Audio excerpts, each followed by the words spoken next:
Cole Maddox had been in Redemption Springs exactly 47 minutes when he heard the gunshot. He'd stopped to water his horse at the trough outside Gideon's saloon, minding his own business the way drifters learn to do. The town was like 100 others he'd passed through. Wooden storefronts weathered gray by wind and time, streets packed hard as concrete, and the kind of silence that comes from people keeping their heads down and their mouths shut. The shot cracked through that silence like lightning through dead air. Cole's hand went to his revolver before his brain caught up. Old habit, the kind that keeps you breathing in places where the law is more suggestion than fact. He turned toward the sound, already calculating angles and distances when he saw her. A woman. Running flat out down the middle of Main Street, her dark hair loose and wild behind her, skirts hitched up past her knees in a way that would have scandalized the church ladies if any of them had the spine to watch. She wasn't screaming. That's what struck him first. Most people running for their lives make noise. Panic has a sound to it, high and animal. But she ran in grim silence, jaw set, eyes fixed on some point ahead, like if she just kept moving, just kept her legs pumping, she might outrun whatever was behind her. Then the second shot came. Cole saw the impact before he heard it, saw her body jerk forward, saw the spray of red mist catch the afternoon sun. She stumbled, arms windmilling, and he was moving before he knew he'd made the decision. He caught her 3 steps before she would have hit the ground face first. The momentum nearly took him down, too. She wasn't a small woman, and she'd been running hard. But he got his feet under him and managed to stay upright. Her weight sagged against him, dead weight, and for a second he thought he was too late. "Don't you dare," he said, and didn't know if he was talking to her or the universe in general. Her eyes fluttered open. Gray. The color of storm clouds building over the plains. She looked at him without recognition, without anything except a bone-deep exhaustion that went way beyond physical. "Let me go," she whispered. "Not likely." "You don't understand." "Save it." He shifted his grip, getting one arm under her knees, and stood. She couldn't have weighed more than 130 pounds, but the bullet wound made her awkward to carry. Blood soaked through her dress, through his shirt, warm and wet and too damn much of it. "Where'd they hit you?" "Back, upper right. It went through, I think." Her voice was steady, steadier than it had any right to be. "You need to put me down and walk away, right now, before they see you." "Who's they?" "Men who'll kill you for helping me." Cole glanced up the street. Sure enough, 3 riders were coming around the bend near the general store, moving at a trot, not rushing. That was the detail that made his jaw tighten. They weren't rushing because they knew she couldn't get far. This was a hunt, and they'd already won. "Your horse tied up somewhere?" Cole asked. "Ran off when the shooting started." Of course it did. He started walking, not toward the riders, but perpendicular, toward the alley between the saloon and the butcher's shop. "You got a name?" "Does it matter?" "Might. If I'm going to get killed over you, I'd like to know what to put on my tombstone." She made a sound that might have been a laugh if it had any humor in it. Alara Vance." "Cole Maddox. Pleasure to meet you, Miss Vance, though I gotta say the circumstances could be better." "You have a real gift for understatement, Mr. Maddox." They made it to the alley before the riders spotted them. Cole knew the exact moment because one of them shouted, not words, just a wordless yell of recognition, and the lazy trot became a gallop. The alley was narrow, barely wide enough for a wagon, and it smelled like old blood and animal waste. Cole's horse was still at the trough, which meant they were on foot with 3 armed men bearing down and a woman bleeding out in his arms. He'd been in worse spots. Not many, but a few. "Can you walk?" he asked. Alara tried to push away from him, got her feet under her, and immediately started to crumple. He caught her again. "Guess that's a no." "I'm fine. You're about 30 seconds from passing out, but sure, you're fine." He looked around. The alley dead-ended at a fence, 6 feet high, backed up against someone's property. Over it, he could see the edge of the town, open scrubland, a few scattered buildings, and beyond that, nothing but mesa and sky. The riders were close now. He could hear hoofbeats, could hear voices calling to each other, coordinating. Cole made a decision. He set Alara down as gently as he could manage, propping her against the wall. "Stay here. Don't move. Don't make a sound." "What are you—" "Saving your life. Try not to bleed to death while I'm gone." He turned and walked back toward the mouth of the alley. The three riders pulled up short when they saw him. They were cut from the same cloth, hard men, well-armed, with the kind of cold competence that comes from regular practice at violence. The one in the middle, older than the other two, had a scar that ran from his left eye to his jawline. He looked at Cole with the flat, evaluating stare of a man sizing up an obstacle. "Afternoon," Cole said pleasantly. "You picked something up that doesn't belong to you," the scarred man said. His voice had gravel in it. "We'd like it back." "Don't know what you're talking about. The woman. Where is she?" "What woman?" The scarred man sighed. He had the air of someone dealing with a frustrating but expected inconvenience. "Friend, I'm going to give you one chance to walk away from this. You don't know her. You don't know what she is or what she's done. But we do, and we got business with her that goes back further than you want to get involved in." "Still not seeing a woman," Cole said. One of the other riders, younger, with a mean slash of a mouth, spat into the dust. "He's lying, Dutch. He's got her in the alley." Dutch, the scarred man, nodded slowly. "I expect he does. Question is whether he's stupid enough to die for a stranger." "Haven't decided yet," Cole said, "but I'm leaning toward yes." For a long moment, nobody moved. The street had gone silent. Cole could feel eyes watching from windows, from doorways. The whole town holding its breath, waiting to see which way this would break. Dutch broke the silence. "Mr. Locke wants her back. Alive, preferably, but he was real clear that dead would do in a pinch. Now, I don't know you, and you don't know me, but I know Mr. Locke, and I can tell you with absolute certainty, he doesn't forget, and he doesn't forgive. You step aside right now, we take the woman, and you get to ride out of here with your skin intact. You don't—" He shrugged. "Well, your funeral." "Locke," Cole said, tasting the name. "He the one paying you?" "He is." "How much?" Dutch's eyes narrowed. "Why?" "Wondering if you're getting paid enough to die today." The young one with the mean mouth went for his gun. He was fast. Cole had to give him that. His hand was a blur, and the revolver was clearing leather before Cole's had moved an inch. But Cole hadn't been reaching for his gun. He'd been reaching for the knife in his boot. The blade tumbled end over end across the 15 feet separating them and buried itself in the young man's throat. The gunshot went wild, the bullet punching into the wall 3 feet to Cole's left. The rider made a wet, choking sound and toppled sideways out of his saddle. The other two riders were fast. Professionals don't freeze, but Cole was already moving. He grabbed Dutch's reins and pulled hard, dragging the horse sideways. Dutch tried to bring his gun to bear, but the angle was wrong, and then Cole had his revolver out and the barrel pressed against Dutch's ribs. "Slowly," Cole said. The third rider had his gun out, but Dutch raised a hand. "Easy, Jack. He just killed—" "I know what he did." Dutch looked down at Cole. Up close, Cole could see that the scar tissue around his eye was old, white, the kind that came from a wound that had taken months to heal. "You're making a mistake." "Probably. But it's mine to make." "Mr. Locke can take a number and get in line. Now you're going to turn that horse around and you and your friend are going to ride back to whoever's signing your checks. You tell him the woman's gone. You tell him she's under my protection now. And you tell him if he wants to do something about it, he knows where to find me." "We don't know where to find you." Cole smiled. It wasn't a friendly expression. "Then I guess he better be real good at tracking." He stepped back, gun still leveled. Dutch stared at him for a long moment, then shook his head. "You just bought yourself a world of pain, friend." "Wouldn't be the first time." Dutch turned his horse. The third rider, Jack, looked at the body of his companion, then at Cole, then back at Dutch. "We're just leaving?" "For now."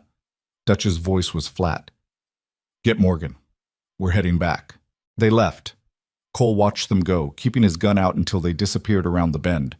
Only then did he let himself breathe. His hands were shaking. Adrenaline mostly, but also the simple recognition of what he'd just done. He'd killed a man. Put himself between a woman he didn't know and people who clearly had resources to burn.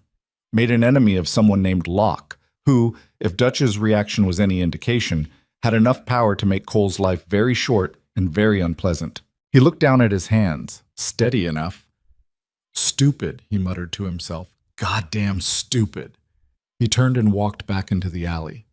Alara was where he'd left her, but her eyes were closed and her breathing was shallow. The pool of blood beneath her had spread, dark and viscous, in the dust. "Hey!" He knelt beside her, touched her shoulder. "Stay with me." Her eyes opened. The gray had gone cloudy. "You killed one of them." Seemed like the thing to do at the time. "You shouldn't have done that. Any of it." "Yeah, well, I'm not real good at should." He slid his arms under her again. "Come on. We gotta move." "Where?" "I got a place, out past the mesa. It's not much, but it's got walls and a roof, and more importantly, it's mine. They'll follow. Let them." She tried to say something else, but the words got lost. Her head lolled against his chest, and for a horrible second he thought she'd gone. Then he felt her breath, faint but there, and allowed himself a measure of relief. His horse was still at the trough, because the animal had more sense than to get involved in human stupidity. Cole got Alara into the saddle, awkward work with her unconscious, and climbed up behind her, one arm locked around her waist to keep her upright. "Let's go," he told the horse. They rode. Chance. The cabin sat in a small valley 2 hours northeast of Redemption Springs, tucked against the base of a red rock cliff that caught the afternoon sun and turned it into fire.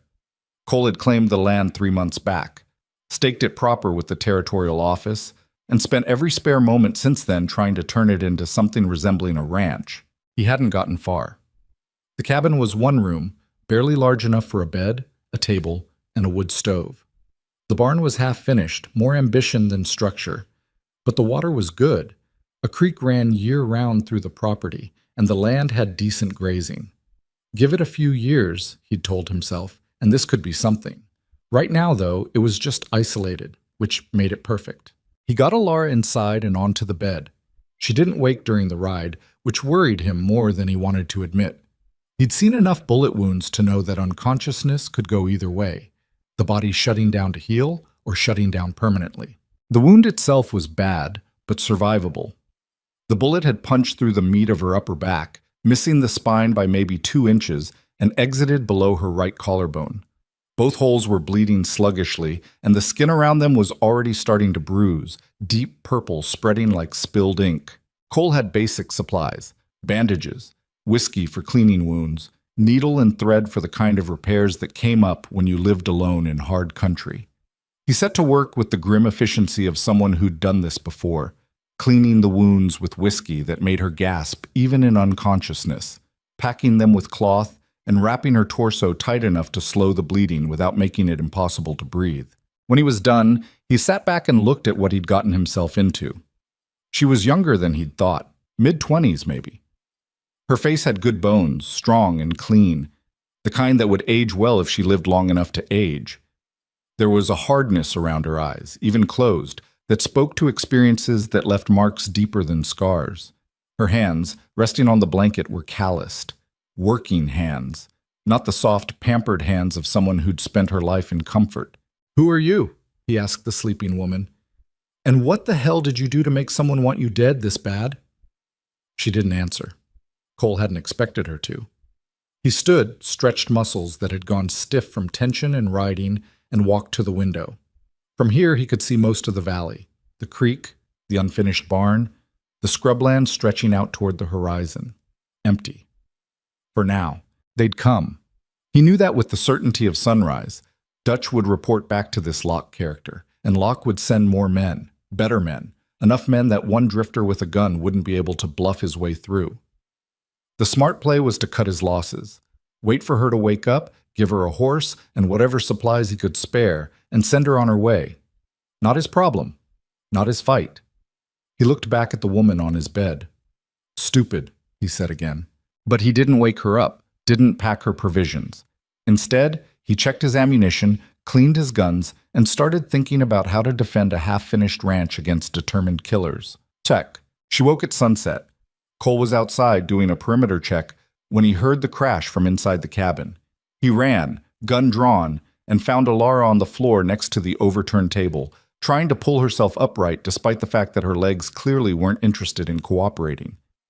"Easy," he said, holstering the gun and crossing to her. "You're going to tear those stitches." "Where am I?" Her voice was rough, raw. "My place. About 10 miles from where you got shot." "How long?" 5, 6 hours. She closed her eyes. They'll have told him by now. Locke. Yeah, I figured. Then you know he's coming. Crossed my mind. Cole got his hands under her arms and helped her back to the bed. She fought him at first, then seemed to recognize the futility and went limp. You need to rest. I need to leave. You need to not die. Leaving can wait. She looked at him then, really looked, and he saw the calculation happening behind her eyes. Measuring him, judging whether he was threat or ally or something else entirely. Why did you help me? She asked. Seemed like you needed it. That's not an answer. Cole shrugged. You got a better one, I'm listening. Most people wouldn't have gotten involved, wouldn't have risked it. Most people aren't me. Clearly. She winced, hand going to her shoulder. The man you killed, his name was Morgan. Didn't ask. He had a sister in Santa Fe, a wife in Albuquerque. Probably a few other women scattered around who thought they were the only one. You knew him. I knew all of them.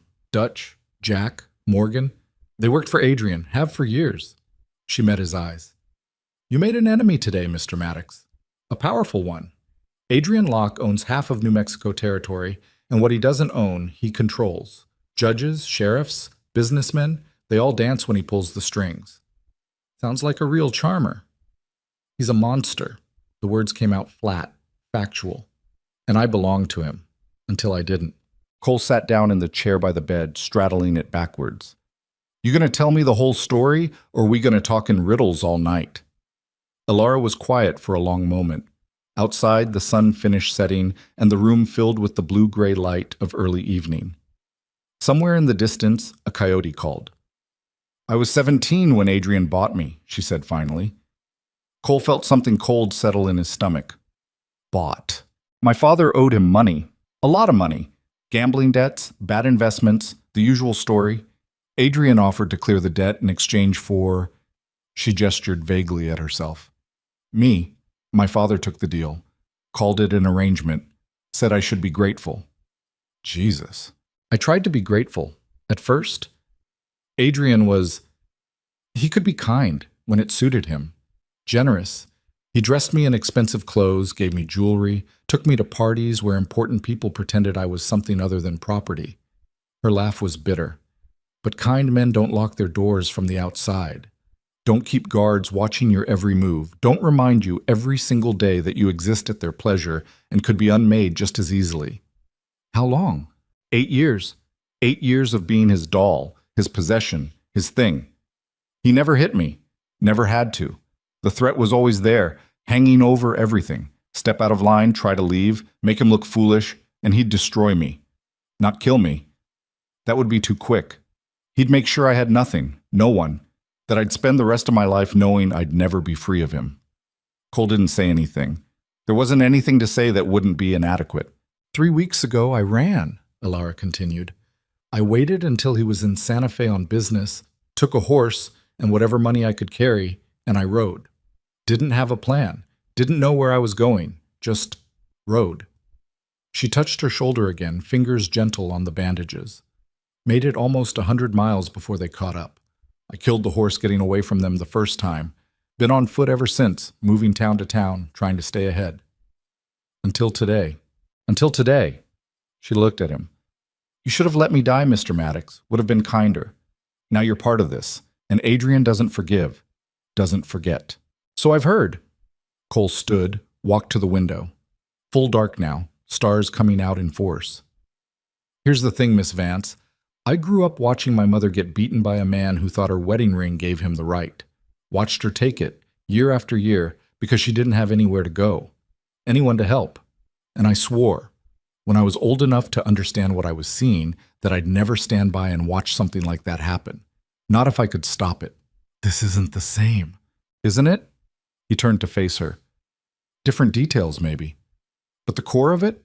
A man thinking he owns a woman, thinking she's got no right to choose her own path? That's the same story, just different words. Elara stared at him. You're insane. Been called worse. He'll kill you. He can try. I'm not worth this. I'm not worth dying for. Cole smiled, and this time it was genuine. That's not your call to make, Miss Vance. It's mine, and I've made it. She opened her mouth, closed it, opened it again. I don't understand you. Join the club. I don't understand me half the time either. He moved back to the chair, sat. Here's what's going to happen. You're going to rest, let those wounds heal. Couple days, maybe a week. Meanwhile, I'm going to get this place ready for company. Because they're coming, we both know that. And when they do, I intend to make it real expensive for them. And then what? Then we figure out the next step. There is no next step. Adrian won't stop, ever. As long as I'm alive, he'll keep coming. Then I guess we better make sure you stay alive despite him. Cole leaned back in the chair. Get some sleep, Miss Vance. Morning's gonna come early, and we got work to do. It's Alara. What? My name. It's Alara. If we're gonna die together, we might as well skip the formalities. Cole nodded. Alara it is. And I'm Cole. Cole. She tested the name, then nodded. All right, Cole. Against my better judgment, against every instinct I have, I'll trust you. For now. For now's good enough. She settled back into the blankets, exhaustion pulling her down. Within minutes, her breathing evened out and she was asleep. Cole sat watching her for a while longer, thinking about choices and consequences, about the moment in town when he could have walked away and didn't. His whole life had been a series of those moments, chances to take the easy path and choosing the hard one instead. It hadn't made him rich, hadn't made him famous, had given him nothing except the ability to look at himself in the mirror without flinching. Maybe that was enough. He stood, checked the locks on the door and windows, and took a position in the chair by the entrance. Sleep could wait. Right now, he had a woman to protect and a storm to prepare for. Outside, the wind picked up, carrying with it the promise of change. The first day passed in a blur of pain and fever dreams. Alara drifted in and out of consciousness, her body fighting the wound and the infection that came with it. Cole kept watch, changing her bandages when they soaked through, forcing water between her lips when she was lucid enough to swallow. He'd seen men die from wounds less severe, not from the bullet itself, but from what came after. The fever. The corruption that spread through blood and tissue until there was nothing left to save. He wasn't going to let that happen. On the second day, the fever broke. Alara woke clear-eyed for the first time since the shooting, looked around the cabin with something approaching awareness, and immediately tried to sit up. Don't, Cole said from his position by the stove. He'd been making coffee, or what passed for coffee when you were rationing supplies. You're still healing. I need to use the outhouse. There's a chamber pot under the bed. She gave him a look that could have frozen water. I'm not using a chamber pot while you're in the room. Suit yourself. Cole set down the coffee pot and crossed to the bed. But you're not walking on your own yet, so unless you want to crawl, you're gonna need help. The look intensified. Cole waited. Pride was a funny thing. It could keep you alive when nothing else would, but it could also kill you if you let it. Finally, Alara sighed. Fine. Help me up. Getting her vertical was an exercise in controlled chaos. Her legs didn't want to support her weight, and the wound pulled with every movement, making her gasp. But she was stubborn. He'd give her that. She gritted her teeth and forced herself upright, one hand gripping Cole's shoulder hard enough to bruise. How far? She asked. 20 feet. You think you can make it? I better, because I'm not using that pot. They made it. Barely. By the time they reached the outhouse, Alara was shaking, sweat beading on her forehead despite the cool morning air. Cole helped her inside and stepped back to give her privacy. I'm fine, she said through the closed door. You can go. I'll wait. I said I'm fine. And I said I'll wait. He heard her mutter something that sounded unflattering, but she didn't argue further. Cole leaned against the cabin wall and watched the valley. Still empty. Still quiet. But the quiet felt temporary, like the pause before a storm. When Alara emerged, she looked marginally better, color in her face, steadiness in her stance. She made it back to the cabin under her own power, though Cole stayed close enough to catch her if she fell. Inside, he poured her coffee, real coffee this time, from the good beans he'd been saving, and watched her drink it. She held the cup with both hands, savoring the warmth, and for a moment she looked almost peaceful. Thank you, she said. For the coffee? For all of it. She met his eyes. I know I haven't said it properly. Thank you for not leaving me to die, for bringing me here, for everything. Cole shrugged, uncomfortable with gratitude. You'd do the same. No, I wouldn't. She said it matter-of-factly, without shame. I would have told myself it wasn't my problem, that getting involved would only make things worse. I would have walked away and convinced myself it was the smart choice. Maybe it would have been. Maybe. But it wouldn't have been right. She took another sip of coffee. You're a strange man, Cole Maddox. So I've been told. They fell into companionable silence. Outside, the sun climbed higher, burning off the morning chill. Cole's mind was already working through the day's tasks. Fortifications to build, supplies to inventory, escape routes to plan. If Locke's men came, he wanted to be ready. Tell me about this place, Alara said, breaking the quiet. How'd you end up here? Bought it. Well, claimed it. Filed the paperwork, staked the land. It's mine legal and proper. That's not what I meant. I meant why here? Why this valley in the middle of nowhere? Cole considered the question. I spent most of my life moving, town to town, job to job, never staying long enough to put down roots. And one day I woke up and realized I was tired. Tired of drifting, tired of having nothing that was mine. He gestured at the cabin, the unfinished barn, the land beyond. This might not be much, but it's mine. Nobody can take it away. Nobody can tell me to leave. Everyone can be made to leave if you push hard enough. Maybe, but they'll have to push real damn hard. Alara smiled, just a little. I believe you. She set down the coffee cup. How long do you think we have? Before they come? Hard to say. Depends on how fast Dutch rode back. How long it takes Locke to organize a response. Could be days. Could be hours. And you're planning to fight them. Planning to make them regret coming. There's a difference. Is there? She studied him. You're not a killer, Cole, I can see that. What happened in town, that wasn't easy for you. Didn't say it was, but you'll do it again if you have to. If I have to. Cole stood, stretched. You should rest more. Build your strength back. When things go sideways, and they will, I need you able to move. You expect me to run. I expect you to survive. That's all that matters. Alara opened her mouth to argue, then closed it. Something shifted in her expression, a hardening. No. No what? No, I'm not running. Not again. She pushed herself to her feet, wobbled, caught herself on the table. I've spent 8 years running from Adrian, running from his moods, his expectations, his control. 3 weeks running from his men. I'm done running. Alara, You said this was your fight now, too. That you weren't going to stand by. Well, it's my fight first. It's my life he's trying to take, and I'm not going to hide in the corner while you risk yours. Her jaw set, stubborn. So whatever you're planning, whatever defenses you're building, I'm helping. Cole looked at her, at the determination in her eyes, the set of her shoulders. She could barely stand, was maybe 48 hours out from a bullet wound that could have killed her, and she was talking about fighting. He should argue, should tell her to be reasonable, to stay safe, to let him handle this. Instead, he nodded. All right, but you do what I say when I say it. No arguments, no promises.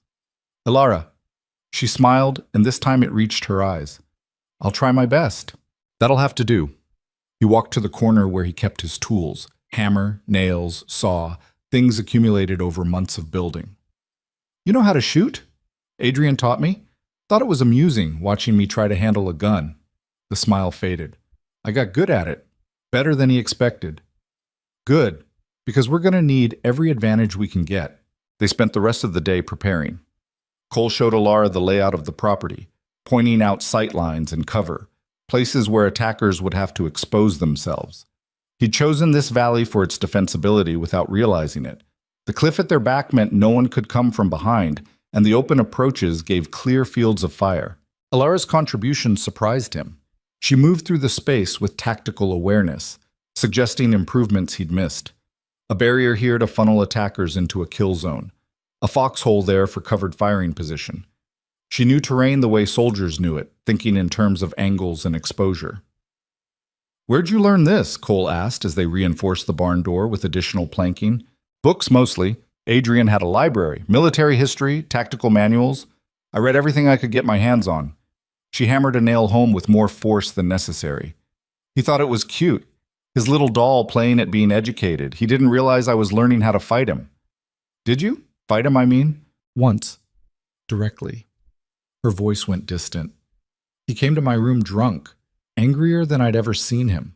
One of his business deals had fallen through, and he needed someone to blame. Someone to hurt. She touched her ribs, unconscious gesture. I had a letter opener on the desk. When he grabbed me, I stabbed him. Right here. She indicated a spot below her rib cage. Not deep enough to kill, but deep enough to make a point. What happened? He laughed. Can you believe that? Stood there bleeding and laughed. Said I had spirit, that he'd have to watch me closer. The hammer hung loose in her hand. That's when I knew I had to run. Because spirit was just another thing he wanted to own. Cole didn't know what to say to that. The casual cruelty of it, the way violence had been woven into every part of her life with Locke.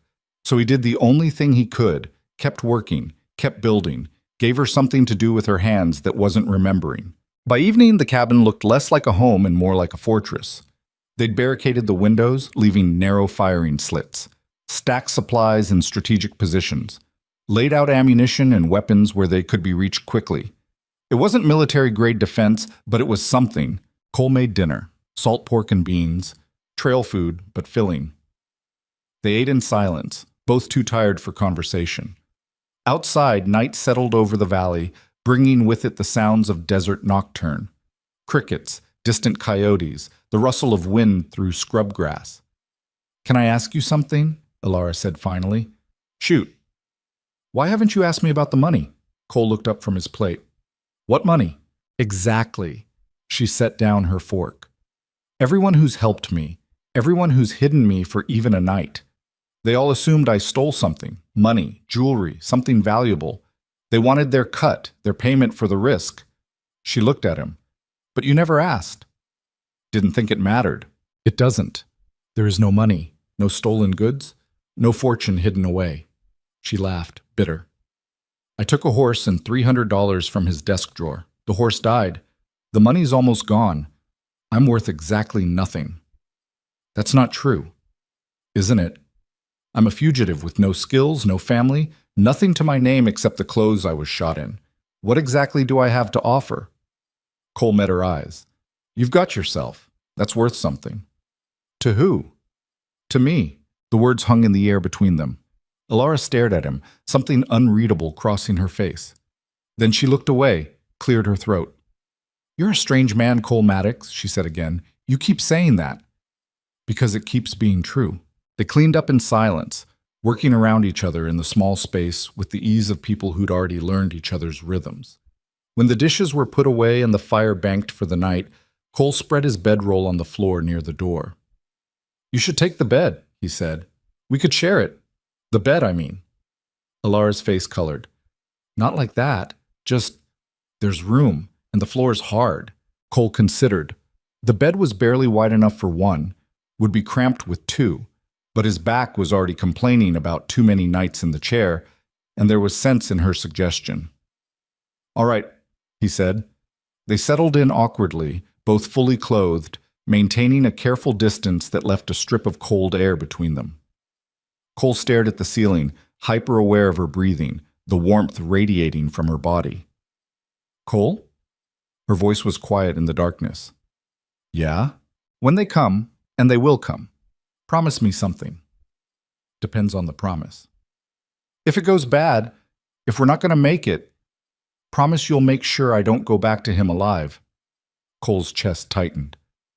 Alara, promise me, please. I'd rather die free than live owned. He wanted to tell her it wouldn't come to that they'd win, they'd survive, she'd never have to face Locke again, but he'd never been good at comfortable lies. I promise, he said. Thank you. She shifted and her hand found his in the darkness, squeezed once, then let go. Cole lay awake long after her breathing evened into sleep, thinking about promises and the cost of keeping them. The attack came on the fourth day. Cole saw them first, Dust rising in the distance. Too much for wildlife. Too purposeful for wind. He counted 6 riders, maybe 7, moving at a steady pace toward the valley. Not rushing, not trying to hide. They knew he was here, knew he'd seen them coming, and didn't care. "Alara saw," he called. She emerged from the barn, rifle in hand. Over the past 2 days, she'd regained most of her strength, moving with only a slight hitch from the wound. "How many?" 6, maybe 7. "More than town." "Yeah." She checked her rifle, movements automatic. "Where do you want me?" "Barn loft? Best sight line, good cover. Don't fire until I do." "Cole, we talked about this. You do what I say." She looked like she wanted to argue, but nodded instead. "Don't die while I'm watching your back." "I'll do my best." She headed for the barn. Cole took up position behind a water trough he'd reinforced with planking, giving him cover and a clear view of the approach. His rifle was loaded, revolver checked and ready, ammunition within easy reach. The riders came on. As they got closer, Cole could make out details. Dutch was leading, looking grim and businesslike. The others spread out in a loose line, professional formation that allowed covering fire while minimizing exposure. At 50 yards, they stopped. Dutch dismounted, handed his reins to one of the others, and walked forward alone. No gun drawn, hands visible. Cole kept his rifle trained on him but didn't fire. At 20 yards, Dutch stopped. "Can we talk?" "We're talking. Face to face, no guns." "I'm comfortable where I am." Dutch sighed. "Mr. Maddox, I'm here to make you an offer. A good offer, but I can't do that shouting across a valley." Cole considered. It could be a trick, a way to get close enough for a clean shot. But Dutch didn't strike him as the type. He was a professional, and professionals had codes. "Come ahead," Cole said, "but your men stay where they are." "Agreed." Dutch walked forward until he was standing 10 feet from Cole's position. Up close, he looked tired. Lines around his eyes that hadn't been there in town. The kind of exhaustion that came from doing things you didn't want to do. "Nice setup," Dutch said, looking around. "You've been busy." Seemed prudent. "I'm sure." Dutch pulled out a cigar, lit it with a match. "Mr. Locke sent me with a proposition. He's willing to pay you $10,000 to walk away." Cole blinked. 10,000. That's right, cash money. Enough to buy a nice spread, stock it proper, set yourself up real comfortable. Dutch took a drag from the cigar. "All you gotta do is hand over the woman and ride out. We'll give you a day's head start, no pursuit. You disappear, we disappear. Everyone walks away happy." Except Alara. The woman made her choice. She knew the consequences. Did she? When she was 17 and her father sold her like livestock? Dutch's jaw tightened. "That's between her and Mr. Locke. Ain't our business to judge." "You're right. It's not." Cole shifted his grip on the rifle. "Which is why I'm turning down the offer." $10,000, Maddox. Think about what you're throwing away." "I have. Answer's still no." Dutch stared at him for a long moment, then shook his head. "You're making a mistake." "Probably, but it's mine to make. Mr. Locke also said to tell you this. He's a reasonable man. He doesn't want bloodshed. But if you force his hand, he'll do what's necessary. And when he's done, there won't be enough left of you or this place to bury." "I appreciate the warning." "It's not a warning. It's a fact." Dutch dropped the cigar, ground it out with his heel. "Last chance, $10,000 in your life. Or nothing, in a grave." "I'll take the grave. So be it." Dutch turned to leave, then paused. "For what it's worth, I respect what you're doing. It's stupid, but it's got honor. There's not much of that left in this world. If you respected it, you'd ride away." "Can't. I've got a job to do, same as you." Dutch walked back toward his men, called over his shoulder. "We'll give you until noon to change your mind. After that, we're coming. And we won't stop until the job's done or we're all dead." Cole watched him mount up.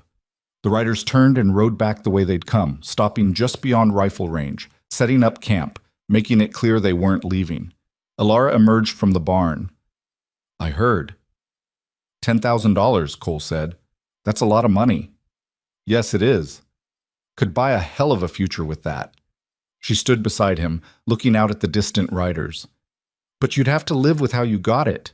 "Yeah, there's that." They stood together in silence, watching the enemy camp. Watching the future narrow down to a single point, a single choice that had already been made. "They'll come at noon like Dutch said," Alara observed. "Probably. We should eat something, rest while we can." "Good idea." Neither of them moved. "Cole?" "Yeah? I'm glad I got shot in front of you. If it had to happen anywhere, I'm glad it was there." He looked at her, really looked. Saw the woman she'd become despite everything. Strong, scarred, unbroken. Worth fighting for. Worth dying for if it came to that. "Me too," he said. They went inside to wait for noon. Noon came with the weight of inevitability. Cole stood at the window, watching Dutch's men prepare. They moved with practiced efficiency, checking weapons, adjusting saddles, the kind of methodical preparation that spoke to experience. These weren't hired thugs or drunk cowboys looking for trouble.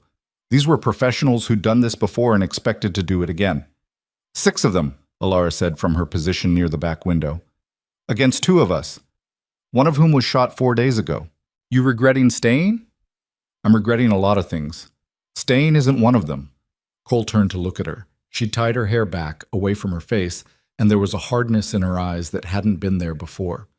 Or maybe it had always been there, just hidden under layers of survival and fear. The woman Adrian Locke had tried to own was gone. The woman standing in her place had teeth. "When this starts, it's going to get loud and messy real fast," Cole said. "They'll try to flank us, use numbers to overwhelm. Our advantage is we know this ground and they don't." "What's the plan?" "Make them pay for every inch. Force them to come at us where we're strongest, and hope we get lucky." "That's a terrible plan." "You got a better one?" Alara smiled, sharp and humorless. "Not even a little bit." The first shot came at 12 minutes past noon.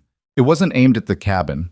It was a signal, a crack of sound that split the air and announced the beginning. Cole saw the riders split into 2 groups, 3 coming straight up the middle, bold as brass, 3 swinging wide to the right, looking for the flank. "They're moving," Cole called. "I see them." The 3 coming straight rode hard, firing as they came. Bullets punched into the cabin walls, splintered wood, shattered the glass Cole had already knocked out of the windows. Suppressing fire meant to keep heads down while the flanking group got into position. Cole waited. Let them come. At 30 yards, he opened up with the rifle, smooth and controlled. The lead rider jerked and toppled from his saddle. The other 2 scattered, diving behind cover, the water trough he'd positioned deliberately in their path, sturdy enough to stop bullets but not placed to give them good firing positions. From the barn, Alara's rifle barked. Once, twice. Cole couldn't see the flanking group from his angle, but he heard a scream, cut short. Heard horses whinnying in panic. "One down," Alara shouted. 2 running. That left 4. Dutch and 3 others. Better odds than they'd started with, but still bad. Cole reloaded, fingers working automatic while his mind tracked positions. The 2 behind the trough were pinned but not out of the fight. They'd be working on a solution, looking for an angle. The 2 who'd run from Alara would regroup, try again from a different direction. And Dutch, where was Dutch? The answer came in the form of smoke. It started at the barn, thick and black, billowing up from the backside where they couldn't see. Cole's stomach dropped. Dutch had circled around while everyone else made noise, and now he was burning them out. "Alara, the barn's on fire!" "I know, I'm a little busy." The 2 men behind the trough chose that moment to make their move, vaulting over and running for the cabin in a zigzag pattern that made them hard targets. Cole fired, missed, fired again, caught one in the leg. The man went down hard but kept crawling, determined.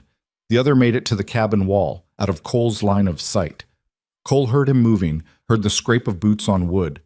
Coming around to the door, Cole grabbed his revolver and moved, getting clear of the window just as the door exploded inward. The gunman came through fast, weapon up, and Cole fired 3 times at center mass. The man staggered, looked surprised, and collapsed. Outside, the wounded man from the trough was still crawling. Cole put him down with a single shot, felt nothing about it. No guilt, no satisfaction, just the grim mathematics of survival. "Alara, you need to get out of there." No response. The smoke was thicker now, visible even from the cabin. Flames licking up the barn walls, eating through dry wood with terrifying speed. If she was still in the loft, the smoke alone could kill her before the fire did. Cole made a decision. He burst out of the cabin, running low and fast toward the barn. Bullets kicked up dust around his feet. The two who'd flanked were back in the fight, firing from somewhere beyond the creek. He didn't stop, didn't return fire, just ran. The barn door was blocked by flames. Cole veered to the side, found the small window they'd left uncovered for ventilation, and kicked it in. Smoke poured out, thick enough to choke on. He pulled his bandana up over his nose and mouth and climbed through. Inside was hell. The fire had caught in the hay, spreading faster than anything natural had a right to. The heat was immense, scorching. Cole couldn't see more than a few feet through the smoke. "Elara!" A cough, somewhere above. The loft. Cole found the ladder, started climbing. The rungs were hot enough to burn through his gloves. He climbed anyway, hand over hand, until he reached the top. Elara was there, crouched near the far wall, rifle still in hand. Her face was black with soot, eyes streaming. She'd torn a piece of her dress to cover her mouth, but it wasn't helping much. "Can't," she coughed, hard enough to double her over. "Can't breathe." "We're leaving, now." He grabbed her arm and pulled her toward the ladder. She resisted for a second, reaching for something, and he saw it was a satchel, probably ammunition or supplies she'd stashed up here. He let her grab it, then pushed her toward the ladder. "You first. I'm right behind you." She went, moving slower than he'd like, but steady. Cole followed, keeping one hand on her back to guide her through the smoke. They were halfway down when the loft floor gave way with a crack like thunder. Burning timber crashed down where they'd been standing seconds before.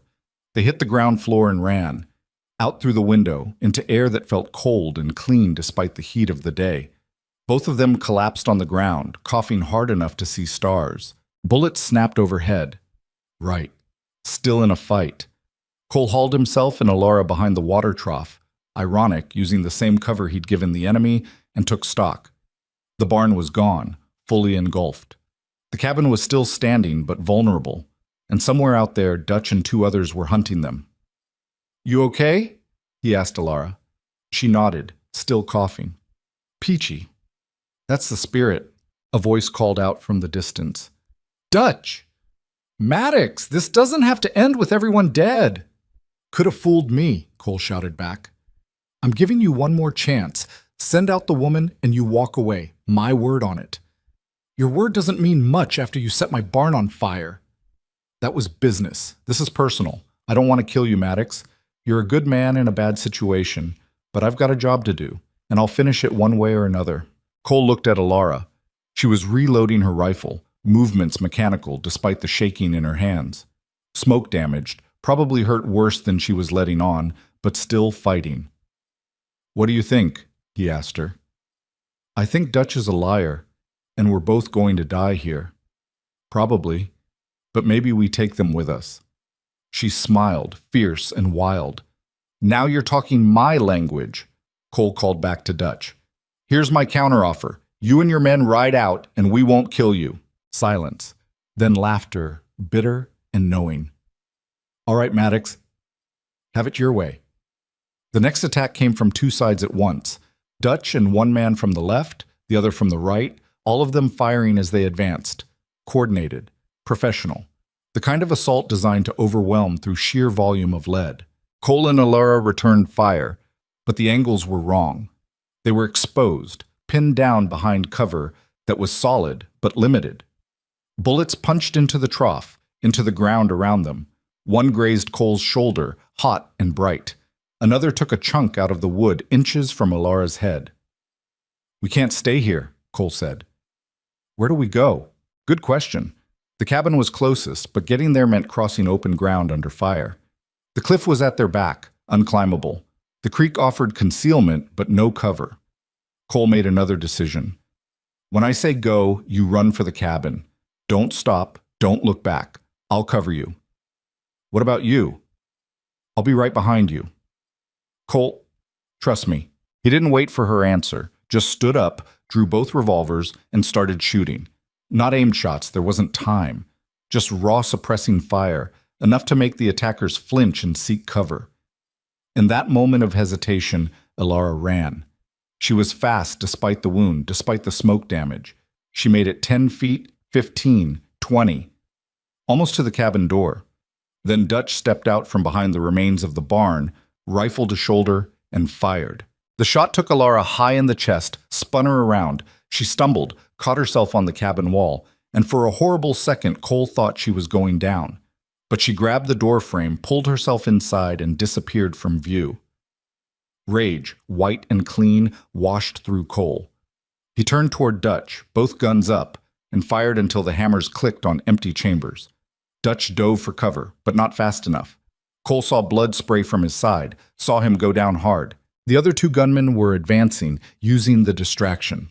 Cole dropped the empty revolvers, grabbed his rifle, and put 2 rounds into the nearest one. The man dropped. The last one, younger, scared, hesitated. That hesitation cost him his life. Cole shot him through the heart, watched him fall, and felt nothing. The valley went quiet except for the crackle of the burning barn and the ringing in Cole's ears. He stood there, rifle still raised, waiting for another target. None came. Slowly he lowered the gun and moved toward the cabin. His shoulder burned where the bullet had grazed him, and his hands were shaking from adrenaline crash, but he kept moving. Had to check on Alara. Had to know. She was on the floor just inside the door, back against the wall, hand pressed to her chest. Blood leaked between her fingers, dark and steady. Her face was gray, lips pressed together in a tight line. "How bad?" Cole asked, kneeling beside her. "Bad enough." Her voice was thin, breathy. "High chest. Might have clipped a lung." "Don't talk. Save your strength." "For what?" She coughed, winced. "We both know how this ends." "Stop that." Cole stripped off his shirt, wadded it up, and pressed it against the wound. She gasped but didn't pull away. "You don't get to quit now, not after all this." "I'm not quitting. I'm being realistic." "Realistic can wait." He tied the shirt in place with strips torn from her dress, working quickly despite the tremor in his hands. The wound was bad. Dutch had known what he was aiming for, but it wasn't immediately fatal. If he could stop the bleeding, keep her breathing, there was a chance. "Stay here," he said. "I need to check outside." "Dutch?" "I hit him. Don't know if he's dead." "Make sure." Cole grabbed a revolver, reloaded it, and stepped back outside. The valley looked like a battlefield. Bodies scattered. Barns still burning. Smoke and dust hanging in the air like fog. He found Dutch 50 feet from where he'd gone down, crawling toward his horse. The man had grit. Cole had to give him that. Shot in the side, losing blood, and he was still trying to complete the mission. Cole walked up behind him, cocked the revolver. The sound made Dutch stop. "Go ahead," Dutch said without turning around. "Finish it." "You gonna come back if I don't?" "Probably." "Yeah, that's what I figured." Cole aimed at the back of Dutch's head, finger on the trigger. All he had to do was squeeze. One more dead man in a valley full of them. One more threat eliminated. He lowered the gun. "Get out of here."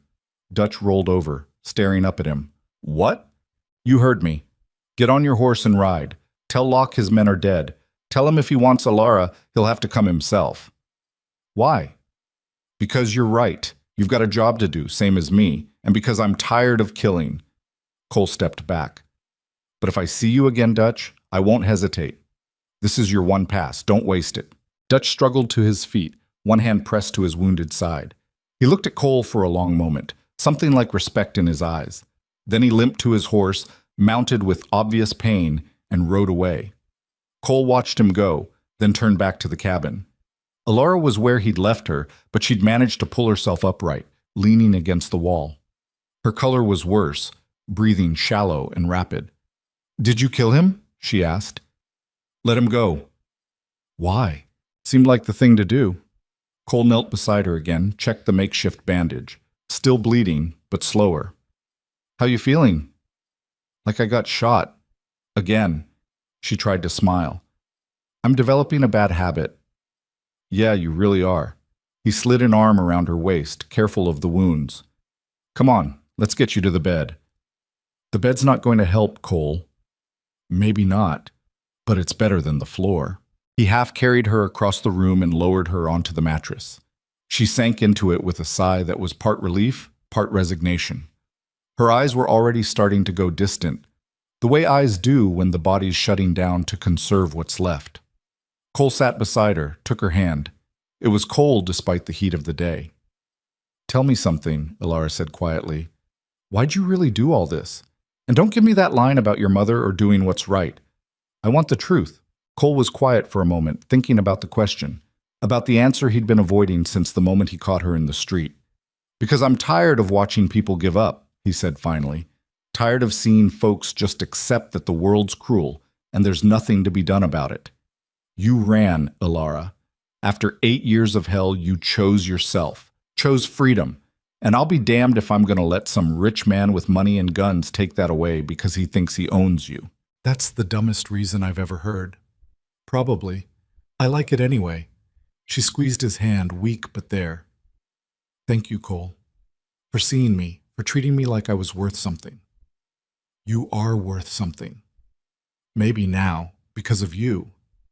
Her eyes drifted closed. I'm tired. I know, rest. Will you stay? I'm not going anywhere. She slept, or something like it. Cole sat beside her, holding her hand, watching her breathe. Each breath was a small victory, proof she was still fighting, still here. The sun moved across the sky. The barn burned itself out, collapsing into smoldering ruins. The bodies outside drew flies. Cole should bury them, should tend to his own wounds, should do 100 things. But he stayed where he was, anchoring Ilara to the world through simple presence. As evening approached, he heard horses. Not from the direction Dutch had gone, but from the west. Multiple riders, moving fast. Cole's hand went to his gun, but he was too tired to stand, too worn down to care much about what came next. If it was more of Locke's men, let them come. He'd killed enough today, done enough. If this was where it ended, at least it ended on his terms. But the rider who appeared in the doorway wasn't one of Locke's. It was a woman, late 50s, with iron-gray hair and a no-nonsense expression that reminded Cole of school teachers and army sergeants. Behind her, 2 men carried medical bags. "Someone sent for a doctor?" she asked, looking around the cabin. Her eyes landed on Ilara, went sharp and professional. "That'd be her, I'm guessing." "Who are you?" Cole asked. "Dr. Sarah Brennan. Dutch sent word to town before he rode out. Said there'd be wounded here. Said you might need help." She crossed to the bed, already examining Ilara with quick, competent movements. "He also said to tell you he's square with his debt, whatever that means." Cole felt something loosen in his chest. "She gonna make it?" "Depends. When'd she get shot?" "Couple hours ago." "And the other wound? The one on her back?" 4 days. Dr. Brennan whistled low. "She's tougher than she looks. All right, let's see what we're working with. You..." She pointed at Cole. "Get out of my light. And someone get me clean water and whiskey. We've got work to do." Cole moved, letting the doctor and her assistants take over. They worked with the smooth efficiency of people who'd seen war and its aftermath, cleaning wounds, probing for bullets, stitching torn flesh. Ilara woke once during it, screamed, and passed out again. Cole had to look away. An hour later, Dr. Brennan stepped back, wiping her hands. "She'll live. Probably. The chest wound missed anything vital by about an inch. Pure luck. The back wound's healing clean, no infection I can see.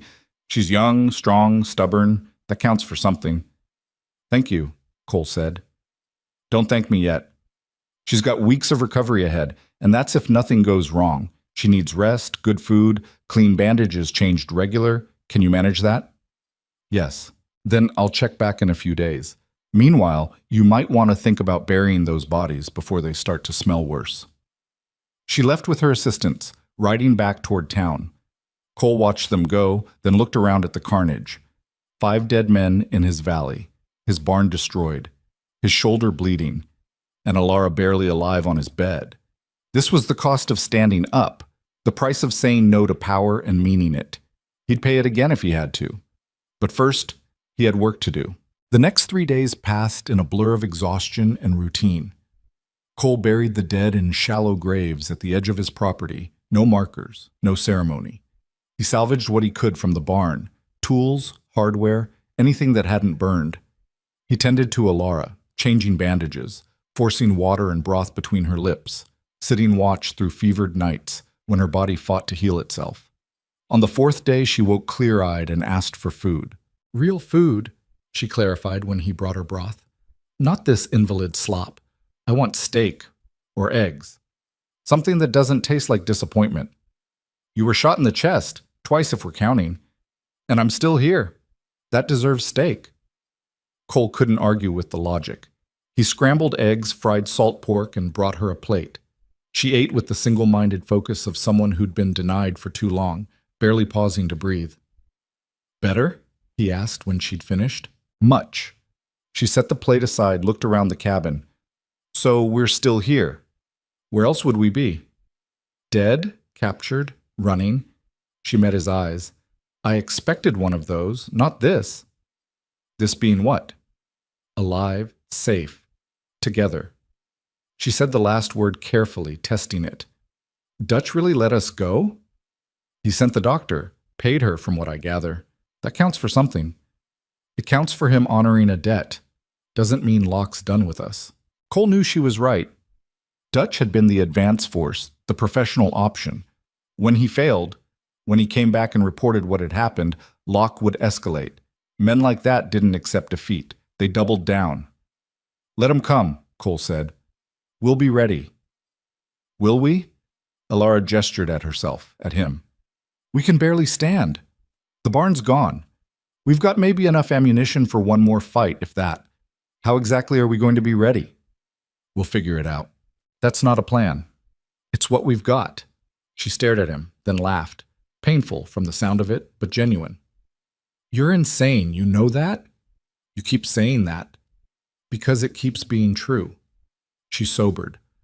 But you're also right. What choice do we have? Running didn't work. Hiding didn't work. Fighting barely worked. She touched her chest, feeling the bandages beneath her dress. Maybe crazy is all that's left. Maybe. They sat in companionable silence, listening to the evening sounds filtering through the cabin walls. Crickets. Wind. The creek running its eternal course. Life going on despite everything. Cole? Alara said after a while. Yeah? When this is over, if it's ever over, what do you want? He considered the question. I want to finish the barn, get some cattle, build this place into something real. That's all? That's enough. He looked at her. What about you? I want to wake up one morning and not be afraid. I want to choose my own path. She trailed off, searching for words. I want to be more than what was done to me. You already are. Am I? She looked down at her hands. Sometimes I wonder. 8 years of being owned, of having no voice, no choice, that leaves marks, deep ones. I don't know if I can ever be whole again. Nobody's whole, Cole said. We're all broken in different ways. The trick is finding someone whose broken parts fit with yours. She looked up at him, something shifting in her expression. Is that what we're doing? Fitting our broken parts together? Maybe, if you want to. I don't know what I want. I've never had the freedom to figure it out. Then figure it out now. Take your time. I'm not going anywhere. Alara smiled, small and tentative. You really are the strangest man I've ever met. So you keep telling me. And I'm going to keep telling you, every day, for as long as you'll listen. I can live with that. She reached out, took his hand, held it without speaking, without needing to. Outside, the sun set over the valley, painting the sky in shades of gold and crimson. Another day survived. Another step forward into an uncertain future. But for the first time since the shooting, that future didn't feel like a countdown to disaster. It felt like possibility. 2 weeks later, a lone rider appeared at the edge of the valley. Cole saw him from where he was working on the new barn, just framing so far, but it was progress. He set down his hammer and reached for the rifle that was never far from hand. The rider stopped at a distance, clearly visible but out of shooting range. He was tall, well-dressed in a way that spoke to money and taste. Dark hair, clean-shaven, sitting his horse with the ease of someone born to privilege. Cole didn't need an introduction to know who it was. Adrian Locke had come calling. Cole called toward the cabin without taking his eyes off the rider. Alara, we've got company. She appeared in the doorway, moving better than she had a week ago, but still careful with her injuries. She looked at the distant figure and went rigid. Cole saw her hand grip the doorframe hard enough to make her knuckles white. It's him, she said. Not a question. Yeah, I figured. He came alone. Looks that way. That's not like him. Adrian doesn't do anything without leverage, without control. Her voice was tight, strained. "This is a trap." "Probably." Cole kept the rifle ready but lowered. "Stay inside. If shooting starts, you know what to do." "Cole, I'm just going to talk to him, see what he wants." "I know what he wants." "Then let's hear him say it." Cole walked out to meet Locke, not all the way, just far enough to make conversation possible without shouting. He stopped at 30 yards and waited. The ball was in Locke's court. For a long moment, neither man moved. They took each other's measure across the dusty ground, predator and obstacle, wealth and will. Finally, Locke dismounted with fluid grace and walked forward a few paces. He stopped just close enough that Cole could make out his features clearly. The man was handsome in the way money can buy. Good bones, good teeth, good clothes that fit like they'd been made for him, which they probably had. But there was something off about his eyes. They were too still, too calculating, like a snake deciding whether you were prey or threat. "Mr. Maddox," Locke said. His voice was cultured, educated, with just a hint of southern refinement. "I've heard a great deal about you." "Can't say the same." "No, I suppose you can't. Allow me to introduce myself properly. Adrian Locke, at your service." He said it with the faintest hint of mockery, as if the very idea of being at anyone's service was amusing. "What do you want, Locke?" "Direct." "I appreciate that." "Very well." Locke clasped his hands behind his back, the posture of a man completely at ease. "I'm here to discuss the return of my property." "She's not property. That's a matter of perspective. And law, I'm afraid. There are documents, signed agreements between myself and her late father, all quite legal and binding. Her father sold her like livestock. That's not legal anywhere that matters." Locke smiled. It didn't reach his eyes. "The law is remarkably flexible when one knows how to apply it, but I didn't come here to debate jurisprudence with you, Mr. Maddox. I came to make you an offer." "Already heard your offers. Not interested." "You heard Dutch's offer. $10,000 and your life. Generous, I thought, given the circumstances." Locke took a step closer. "But I'm prepared to be more generous. 20,000, cash. A legal deed to this land, properly filed and recorded so no one can take it from you. And a letter, signed by me, stating that you acted in good faith and bear no responsibility for the deaths of my men." Cole felt the weight of that offer. $20,000 was more money than most men saw in a lifetime. Legal ownership of the land would mean security, permanence. And the letter would mean no reprisals, no revenge. All he had to do was give up Alara. "That's a lot of money," Cole said carefully. "It is. More than she's worth, frankly, but I'm willing to pay it to avoid further unpleasantness." Locke's expression hardened slightly. "You've proven yourself a formidable opponent, Mr. Maddox. You killed 5 of my men, burned through resources I'd rather have allocated elsewhere. I respect that. But this ends today, one way or another. And if I say no again, then I stop being generous." Locke's voice went flat, emotionless. "I have 100 men I can send here, not gunfighters like Dutch, soldiers. Disciplined, trained, loyal. They'll burn this valley to bedrock and salt the earth after. You'll die. She'll come back to me, and this place you're trying to build will be nothing but a memory." "You do all that for one woman?" "I do it for the principle. I don't lose, Mr. Maddox, ever. When something is mine, it stays mine until I choose to discard it. That's how the world works. That's how I've built everything I have." He paused. "Alara made a choice when she ran. She chose humiliation over comfort, freedom over safety. And she chose to make me look weak in front of people who need to see me as strong, that I cannot allow. So this isn't about her. It's about your pride. Call it what you like. The result is the same." Locke gestured at the valley, the cabin, the half-built barn. "You have something here, something worth protecting. I'm offering you the chance to keep it. All you have to do is stop fighting a battle that was never yours." Cole looked back in the cabin. He couldn't see Alara from this angle, but he knew she was listening, knew she'd heard every word. Part of him wanted to ask her what she wanted him to do, wanted to put the choice in her hands. But he already knew the answer. She'd told him the first night. She'd rather die free than live owned. "Here's my counter," Cole said, turning back to Locke. "You ride out of here and don't come back. You let Alara go. Forget she exists. And I won't kill you where you stand." Locke laughed. Actually laughed, throwing his head back like Cole had told the funniest joke he'd ever heard. Oh, Mr. Maddox, you're either incredibly brave or incredibly stupid. I haven't decided which. Does it matter? Not particularly. The laughter died. You're choosing death, you understand that? I'm offering you life, wealth, security, everything a man could want, and you're choosing to die for a woman you've known for 3 weeks. 4 weeks. And yeah, I am. Why?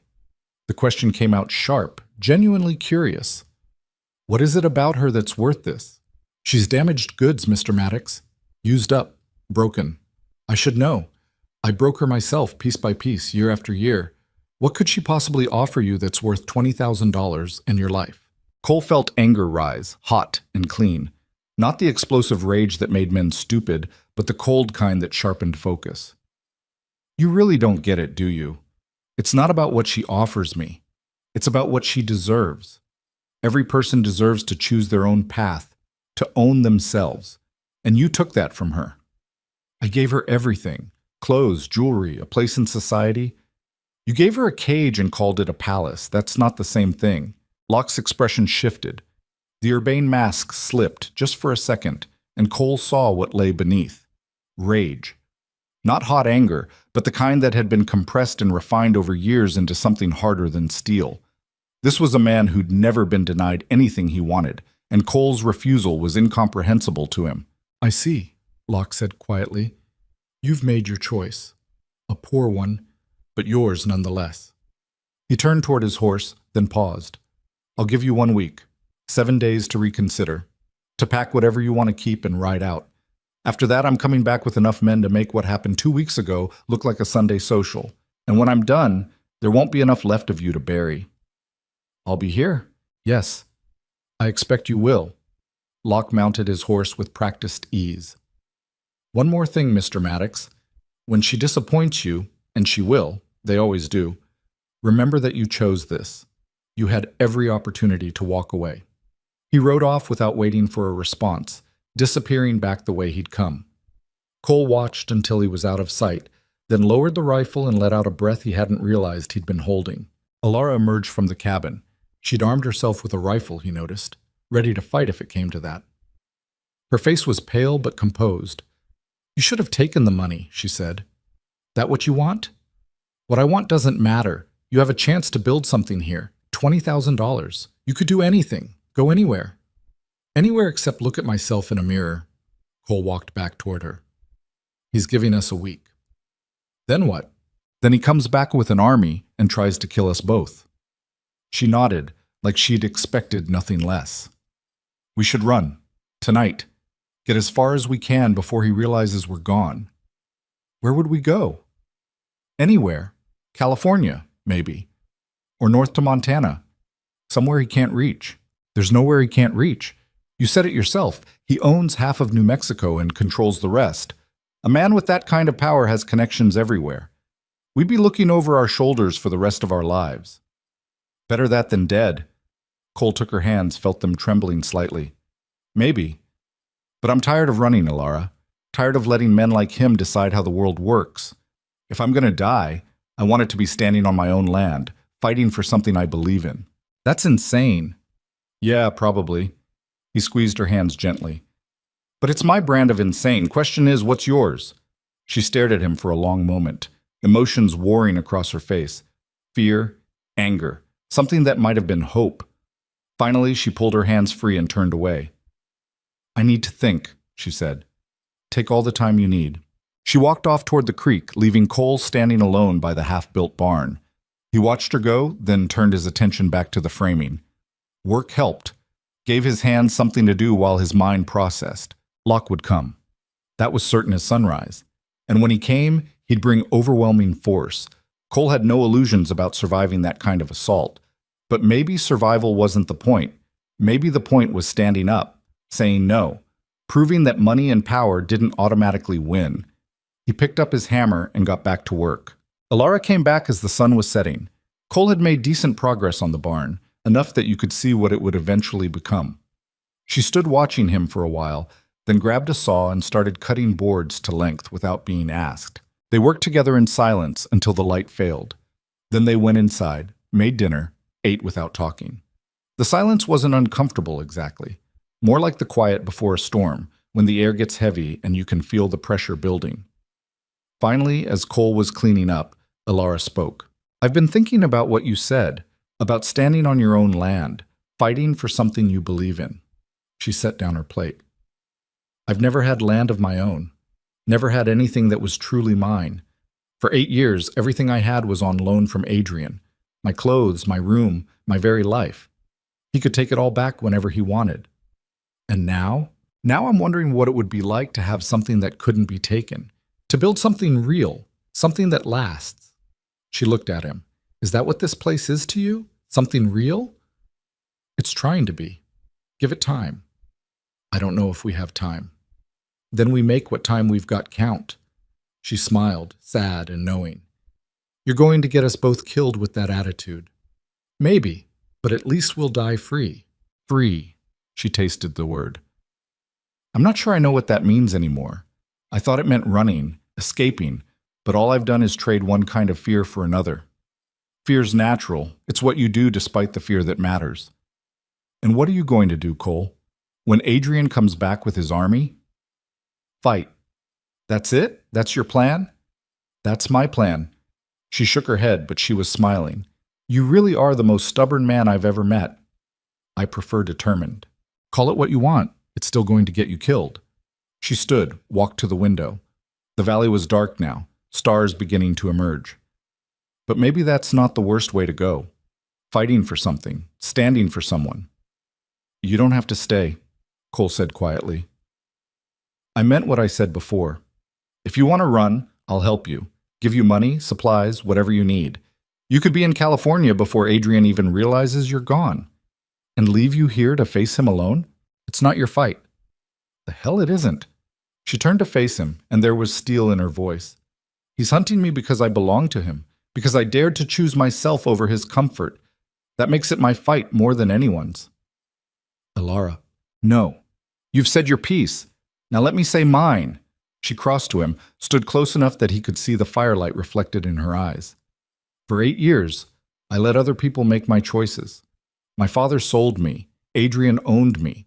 I accepted it because I didn't know there was another option.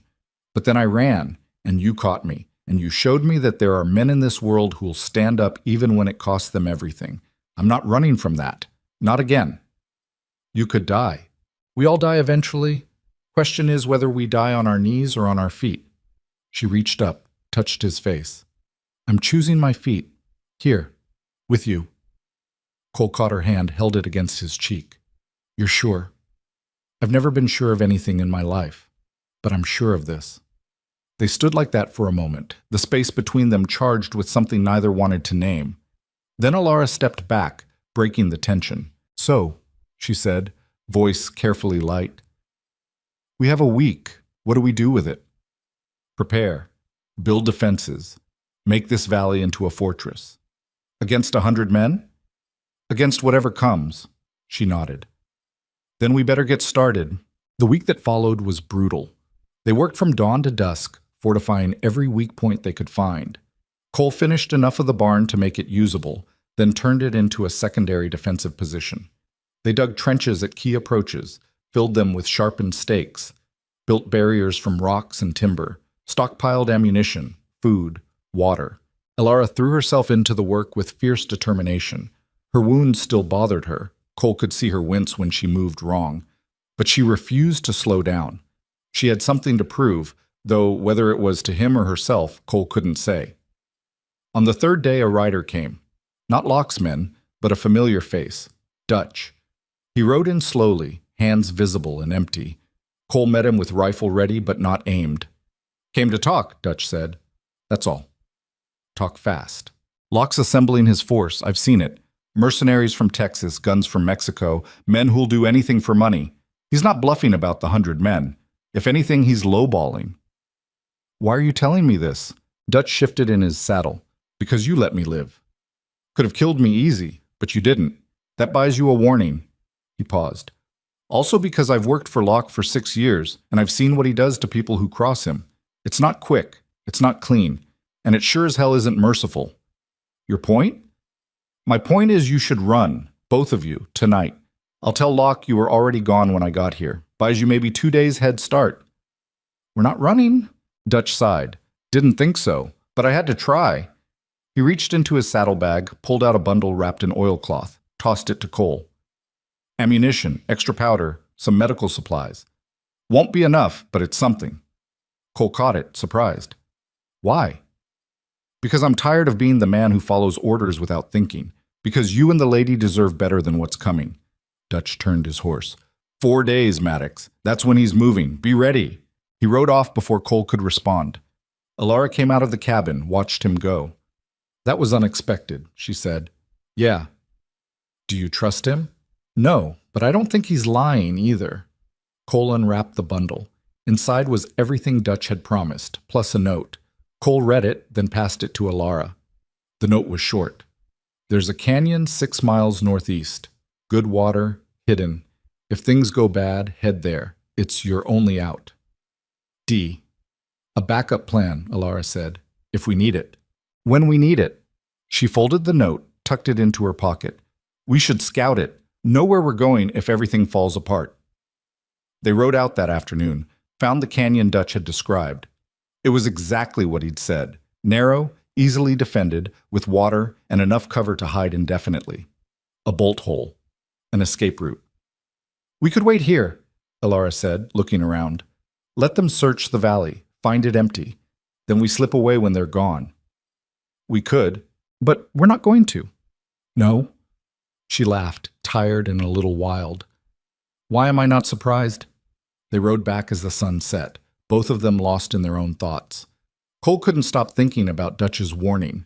4 days, 96 hours to prepare for overwhelming odds. It wasn't enough time, would never be enough time. But it was what they had. That night they made plans. Real plans, not just desperate hopes. Fallback positions, firing lanes, communication signals, where to concentrate their limited ammunition for maximum effect, how to funnel attackers into kill zones, when to retreat, when to hold. This is insane, Alara said at one point, staring at their rough map. We're 2 people planning to fight 100. Thermopylae was 300 against hundreds of thousands, and they all died. Yeah, but they took a lot of the other side with them. Cole marked another position on the map. Besides, we've got advantages they didn't. We know this ground. We've got cover. And we're fighting for something that matters. Our lives. More than that, our right to choose how we live them. Alara looked at him, something soft and complicated in her expression. When did you become a philosopher? About the time I decided dying free was better than living owned. You're stealing my lines now. Consider it a compliment. They worked until exhaustion forced them to stop. Cole banked the fire while Alara checked the locks on the windows, their evening routine by now. Then they climbed into bed, lying in the darkness without speaking. Cole? Alara's voice was quiet. Yeah? If we die in 4 days, we're not going to die. But if we do, I want you to know something. She paused, gathering words. I've spent 8 years convinced I was broken, that what Adrian did to me ruined something fundamental. But these past few weeks with you, I've started to wonder if maybe I'm not as broken as I thought. You were never broken, just bent.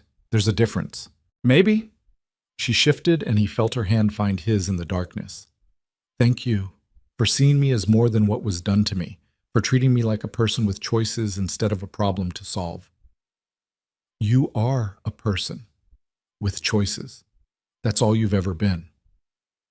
Not to Adrian, not to my father, not to anyone until you. Cole squeezed her hand. Their loss. She laughed, soft and real. Then she moved closer, resting her head on his shoulder. It was the first time she'd initiated contact beyond necessity, and Cole went still, afraid to move and break whatever fragile trust this represented. Is this okay? She asked. Yeah, it's okay.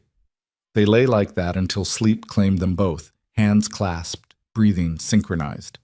Outside, the stars wheeled overhead, marking time. 4 days became 3. 3 became 2. And then the morning came when Cole woke to the sound of horses in the distance. A lot of horses. moving with purpose toward the valley. He slipped out of bed without waking Alara, grabbed his rifle, and went to the window. The eastern horizon was still dark, but he could see dust rising. More than a few riders. More than a dozen. An army, just like Locke had promised. Cole checked his weapons, counted ammunition one more time. Everything was ready, or as ready as it would ever be. He woke Alara gently. "They're here." She sat up, instantly alert. No fear in her eyes, just grim acceptance. "How many?" "Can't tell yet. A lot." "Then I guess it's time." They armed themselves in silence, checking each other's gear with the efficiency of soldiers before battle. Then they took their positions, Cole at the cabin, Alara in the barn loft, waiting for whatever came next. The sun rose, painting the valley gold and red. Beautiful, indifferent. The horses came closer. And Adrian Locke, leading his army, rode into view. Cole counted them as they rode into view. Not 100 like Locke had threatened, but close enough. 70, maybe 80 men spread across the valley entrance in a formation that spoke to military training. They weren't cowboys or hired guns. These were soldiers, and they moved like it. Locke rode at the front, exactly where Cole expected him to be. A man like that wouldn't hide behind his army. He'd want Alara to see him, to understand that he'd come personally to take back what he considered his. The riders stopped at 200 yards, just beyond accurate rifle range. Smart, cautious. They weren't going to rush in blind like the first group had. This would be methodical, professional, overwhelming. Cole checked his ammunition one more time. 60 rounds for the rifle, 36 for the revolvers. Against 80 men, the math was brutal. He'd need to make every shot count, and even then it wouldn't be enough. From the barn, he saw Alara's signal, a flash of white cloth in the loft window. She was in position, ready. He signaled back. Locke dismounted, handed his reins to one of his men, and walked forward alone, just like before. Cole watched him come, noted the confidence in his stride, the way he moved like a man who'd never doubted his own invincibility. At 100 yards, Locke stopped and called out, "Mr. Maddox, your week is up. I'm here to collect what's mine." Cole stepped out of the cabin, rifle in hand but not aimed. Yet. "Already told you my answer. And I told you the consequences, but I'm a reasonable man, so I'll make you one final offer." Locke spread his arms, magnanimous. $50,000. Enough to buy a ranch 10 times this size. All you have to do is walk away. 50,000. The number hit like a physical blow. That was generational wealth, the kind of money that could set up a family for life. Cole could hear the hunger for it in his own heartbeat, feel the pull of everything that money represented. Safety. Security. A future without constant struggle. All he had to do was abandon Alara to a man who'd spent 8 years breaking her spirit piece by piece. "Not interested," Cole shouted back. Locke's posture changed. The false friendliness evaporated, replaced by cold fury. "Then you're a fool, and you'll die like one." He turned and walked back to his men. Cole saw him gesture, saw the army split into 3 groups. Classic flanking maneuver. They'd hit from multiple sides simultaneously, overwhelm the defenses through sheer numbers. Cole retreated into the cabin, took up his position at the reinforced window. His hands were steady despite the adrenaline flooding his system. Strange how calm he felt. Maybe this was what acceptance looked like, knowing you were probably going to die but choosing to face it head-on anyway. The attack came fast. The center group charged straight at the cabin, firing as they rode. Bullets punched through the walls, splintered wood, filled the air with the scream of ricochets. Cole waited until they hit the first kill zone, a narrow choke point between 2 trenches, and opened fire. His first shot took the lead rider in the chest. The man fell, and his horse stumbled, creating chaos behind him. Cole worked the bolt, fired again. Another man down.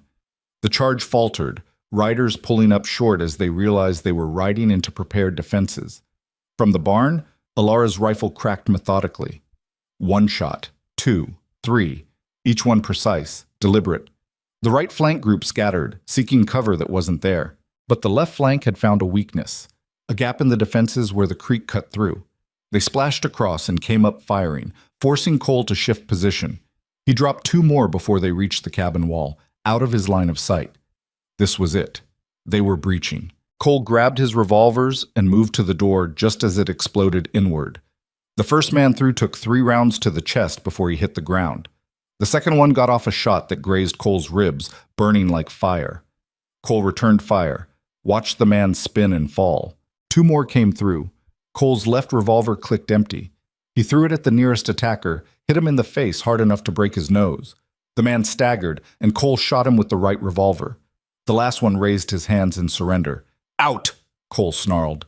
"Now!" The man scrambled backward through the door and ran. Cole slammed what was left of the door shut and looked around. The cabin was torn to pieces, bullet holes everywhere. His shoulder burned where he'd been grazed. No, shot. He'd been shot and hadn't even realized it in the moment. Outside, the shooting had paused, regrouping, reassessing. They'd learned that a frontal assault was costly. Now they'd try something else. "Cole!" Alara's voice from the barn strained. "They're setting fires!" He looked out and saw smoke rising from multiple points around the perimeter. They were burning them out, same tactic Dutch had used. But this time, there were too many fires, too many angles, no way to stop them all. The cabin would go up within minutes. The barn maybe had longer, but not much. Cole made a decision. He grabbed ammunition, stuffed his pockets full, and ran for the barn. Bullets chased him, kicking up dirt, but he made it inside and up the ladder to the loft. Alara was there, face blackened with powder smoke, a wild light in her eyes. "We can't hold this." "I know. How much ammunition you got left?" "Maybe 20 rounds. Cole did the math. Between them, 40 rounds against, he glanced out at the valley. At least 60 men still standing, impossible odds getting worse by the second. "The canyon," he said. "We run for the canyon, use the terrain." "No."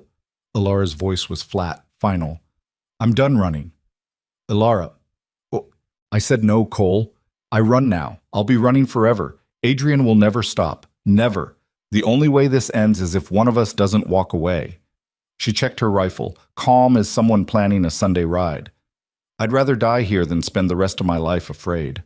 Cole wanted to argue, wanted to grab her and force her to see reason, but he looked into her eyes and saw the same thing he'd felt earlier, acceptance. She'd made her choice, same as he had, and he didn't have the right to take that away from her. "All right," he said, "then we make them pay for it." They took up positions at opposite ends of the loft, covering the approaches. The fires were spreading now, smoke starting to fill the barn. They didn't have much time. Locke's voice cut through the smoke. "Alara, I know you can hear me." She stiffened but didn't respond. "This is foolish. All of this death, all this destruction, for what? Pride?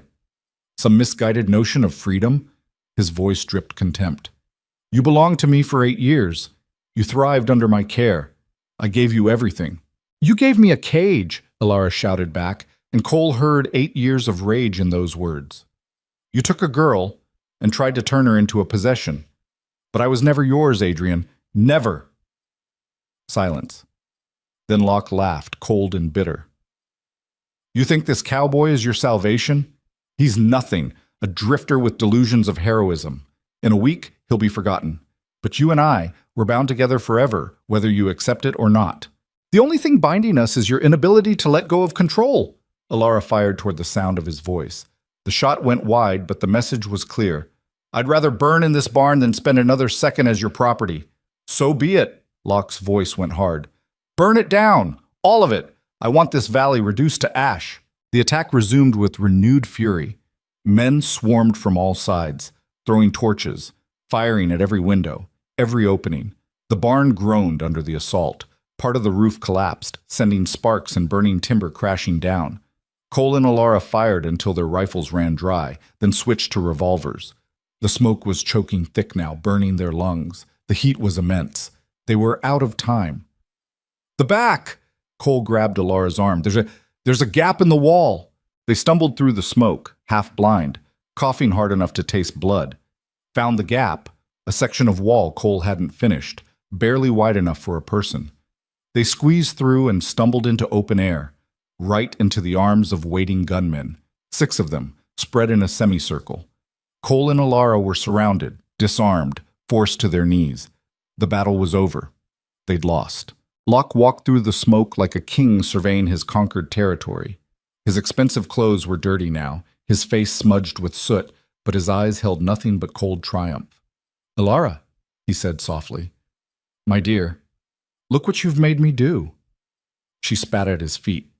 He smiled, still defiant. I always admired that about you. Spirit, fire. He crouched in front of her, close enough that she could have headbutted him if Cole's guards hadn't been holding him back. But spirit can be broken. Fire can be extinguished. You'll learn that in time. I'll kill you first, Alara said. No, you won't.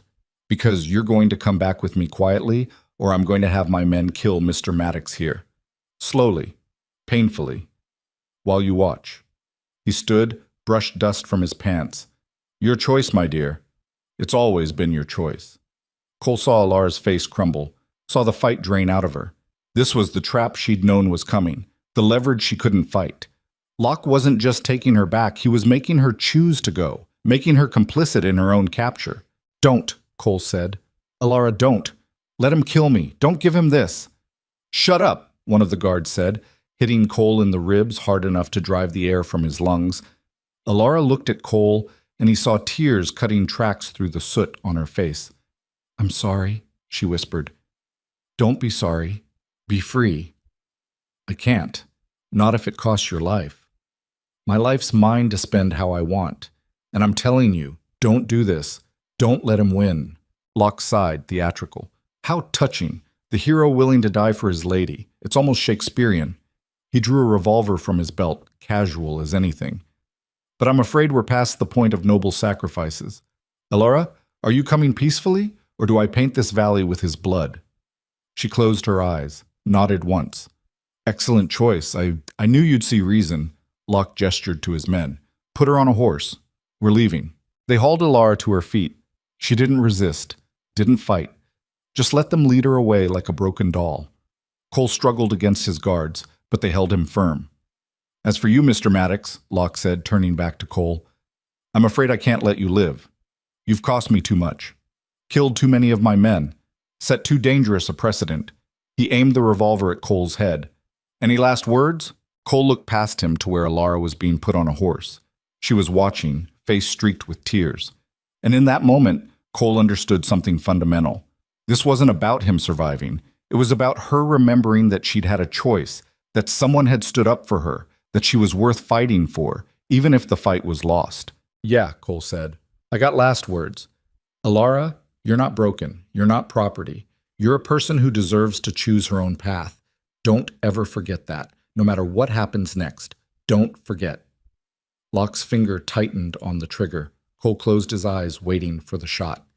It came from behind Locke. The sound was massive, closer than it should have been. Cole's eyes snapped open to see Locke stumbling forward, surprise written across his face. Blood spread across his back, dark and wet.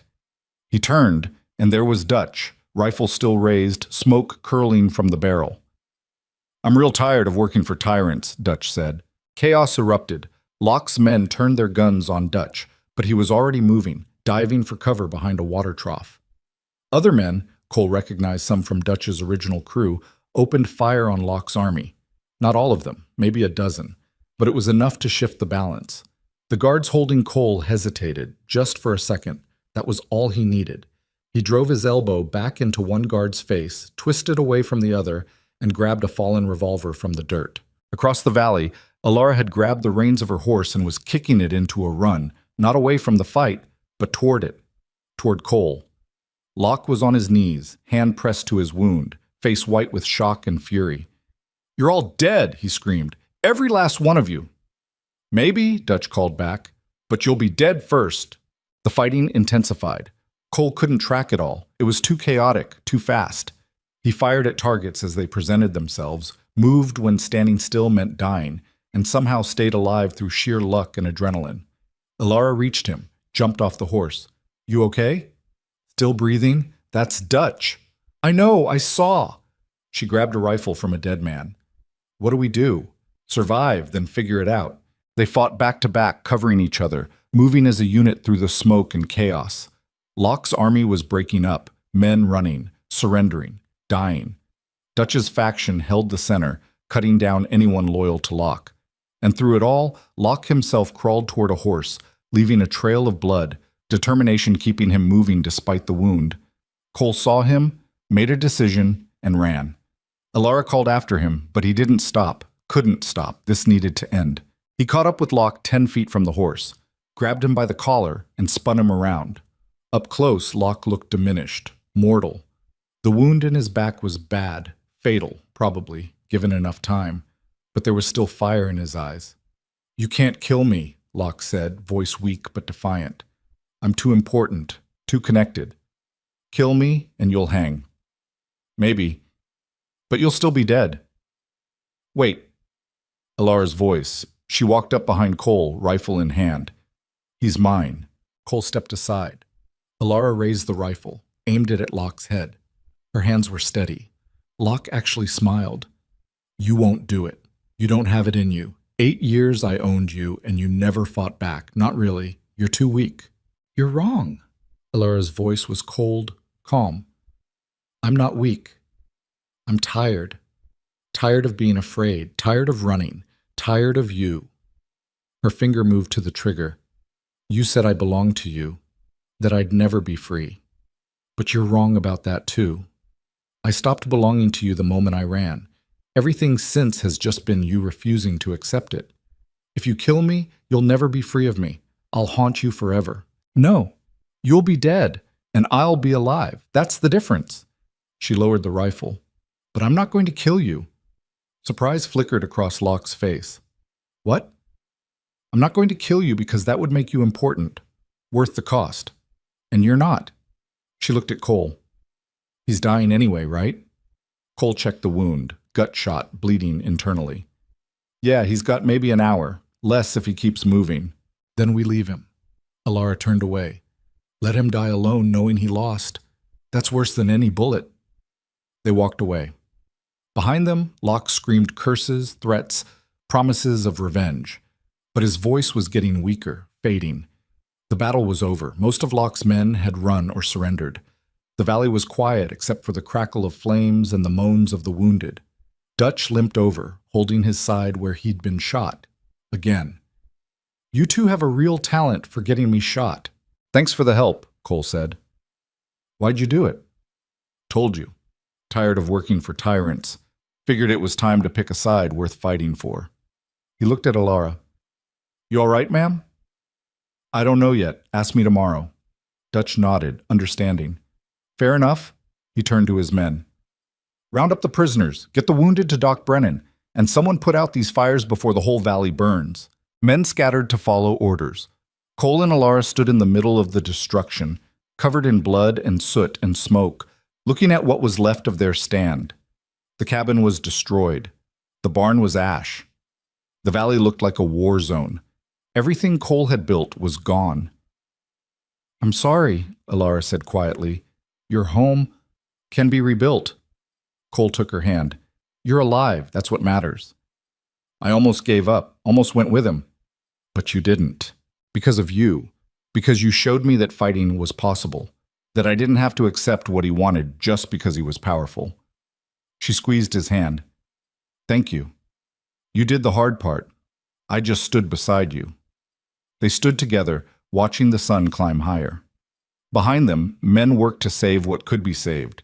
The future was uncertain, the damage severe. But they were alive. They were free. And for the first time in 8 years, Alara had chosen her own path. Adrian Locke died before noon, alone in the dirt, surrounded by the ruins of his pride. They buried him in an unmarked grave at the edge of the valley. No ceremony, no words, just dirt and silence. 6 months later, Cole stood in front of a completed barn, admiring the craftsmanship.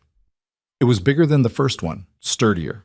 Built with help from Dutch and his men, who decided to stay on and work the land in exchange for wages and a share of the profits. The cabin was finished too, larger than before, with 2 bedrooms and a real kitchen. Alara had insisted on the kitchen, said she was tired of cooking over a campfire. She'd also insisted on windows, lots of them. She wanted to see the valley, she said, wanted to watch the seasons change without walls closing her in. She was out there now, hanging laundry on a line strung between 2 posts. Simple, domestic work that she approached with the same fierce determination she brought to everything. She'd changed in the months since the battle, grew stronger, more confident. The shadows in her eyes were still there, probably always would be, but they didn't define her anymore. Cole walked over, and she looked up with a smile that hit him like sunlight. "Barn's done," he said. "About time. I was starting to think you were dragging your feet. Wanted to make sure it wouldn't burn down this time." Smart thinking. She pinned up the last shirt, then turned to face him fully. "What do you think? Is this what you wanted when you claimed this land?" Cole looked around. At the valley he'd defended. At the buildings he'd rebuilt. At the life taking shape around him. It wasn't what he'd imagined when he'd first filed the claim. It was messy, complicated, full of scars and difficult memories. It was better. "Yeah," he said. "This is exactly what I wanted." "Even with all the trouble?" "Especially with the trouble. Anything worth having is worth fighting for." Alara laughed, and the sound was lighter than he'd ever heard it. "You would say that?" She stepped closer, looking up at him. "Can I ask you something?" "Shoot." "When you caught me that first day, when you made the choice to help, did you know it would lead to all this?" "No, I just knew you needed help and I could give it." "No regrets?" Cole thought about it. About the men he'd killed, the destruction, the pain, all of it leading to this moment, standing in front of a barn with a woman who'd learned to smile again. "Not one," he said. She kissed him then, soft and sweet and full of promise. When they pulled apart, she rested her forehead against his. "I love you, Cole Maddox. You know that?" "I had my suspicions." "Say it back." "I love you too, Alara Vance." "Good." She stepped back, all business again. "Now help me finish this laundry. We've got a ranch to run." They worked together as the afternoon stretched toward evening, talking about plans for the future. More cattle, maybe some horses, crops if the water held, building something that would last. That night, they sat on the porch of their new home, watching stars emerge in the darkening sky. Dutch and a few of his men were in the bunkhouse, their laughter drifting across the yard. Somewhere in the distance, coyotes called to each other. "You ever think about what would have happened if things had gone different?" Alara asked. "If I'd run a different direction, if you'd been somewhere else that day." "Sometimes, but then I figure there's no point in wondering about paths not taken." "Why not?" "Because this is the path we're on, and I like where it's going."